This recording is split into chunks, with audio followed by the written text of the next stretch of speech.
छोटी कक्षा में कविवर सुमित्रा नंदन पंत की एक कविता पढ़ी थी।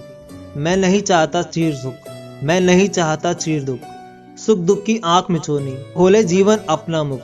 कविता पढ़कर लगा कि सुख तो सभी चाहते हैं, कवि चीर सुख क्यों नहीं चाहता, दुख भी चाहता है और कहता है कि सुख दुख दोनों जीवन में आए और जाएं।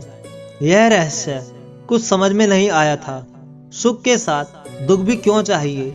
पर जब गीता पढ़ी तो यह रहस्य खुल गया और मन में शांति आ गई, समाधान मिल गया। सुख दुख हमारे चाहने या ना चाहने से नहीं आते जाते, ये तो स्वयं आते जाते रहते हैं। हम चाहें या ना चाहें, इसीलिए हमारे कामना करने से कोई फर्क नहीं पड़ता। अंततः कामना करना व्यर्थ है, बेईमानी है। जो चीज खुद ही आ जाए, जैसे चक्का घूमता है, तो उसके लिए क्या प्रयत्न किया जाए। गीता अध्याय 2 में श्री कृष्ण कहते हैं, इंद्रिया व विषय के संयोग गर्मी सर्दी सुख दुख देने वाले हैं। इनका स्वभाव यही है, जो स्वयं ही आते हैं, स्वयं ही चले जाते हैं और अनित्य हैं। इसीलिए इनसे प्रभावित हुए बिना इन्हें सहन करना है। कभी अनुकूलता मिलती है, कभी प्रतिकूलता मिलती है, इनसे विचलित नहीं होना है। ये प्रतिक्षण बदलती रहती है। धीर व्यक्ति सुख दुख में समान रहता है। मनुष्य योनि सुख दुख भोगने के लिए नहीं मिली है, पर इनसे ऊंचे उठकर परम शांति की प्राप्ति के लिए मिली है। यदि हम सुख दुख का उपभोग न करके सदुपयोग करेंगे तो हम सुख दुख से ऊंचे उठ जाएंगे और महान शांति व आनंद का अनुभव करेंगे। इस ज्ञान ने बहुत संबल दिया।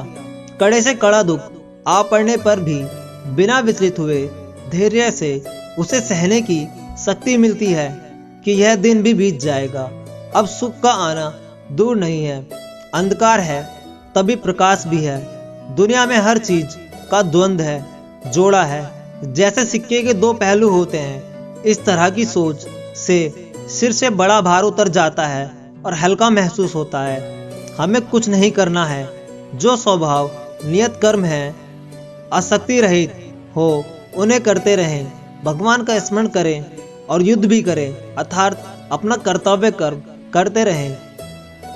गीता के अध्ययन से चित्त में स्थिरता आती है, लौकिक सुखों के प्रति आकर्षण कम होता है। जो जब आए उसे बिना राग द्वेष के, बिना हर्ष विषाद के स्वीकार करना है। इस सोच से अपना बोझ बहुत हल्का हो गया लगता है। राजी हैं हम उसी में जिसमें तेरी रजा है। एक लघु कथा है, एक आदमी ने घोड़ा लिया और उस पर बैठकर जाने लगा। वह स्वयं तो घोड़े पर बैठ गया और अपनी गठरी अपने सिर पर रख ली। लोगों ने उसे ऐसे जाते हुए देखा तो पूछ लिया, भाई गठरी सिर पर क्यों रख ली। उस आदमी ने जवाब दिया, घोड़े पर बोझ पड़ेगा। उसका जवाब सुनकर लोग हंसे और बोले, तुम घोड़े पर बैठे हो, तुम्हारा बोझ भी घोड़े पर है और तुम्हारी गठरी का बोझ भी घोड़े पर है। अब चाहे तुम गठरी को अपने सिर पर रखो या घोड़े की पीठ पर। उस आदमी को समझ में आ गया कि गठरी का भार भी घोड़े पर है।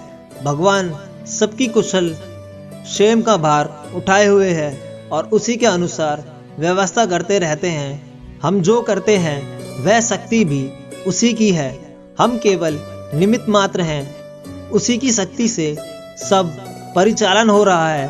हमको कहना चाहिए कि भगवान हम आपकी शरण में हैं, जो आप उचित समझे वह करें, हम पर कृपा बनाए रखें। ऐसी ही कहानी देखने के लिए वीडियो को लाइक करें और चैनल को सब्सक्राइब करें।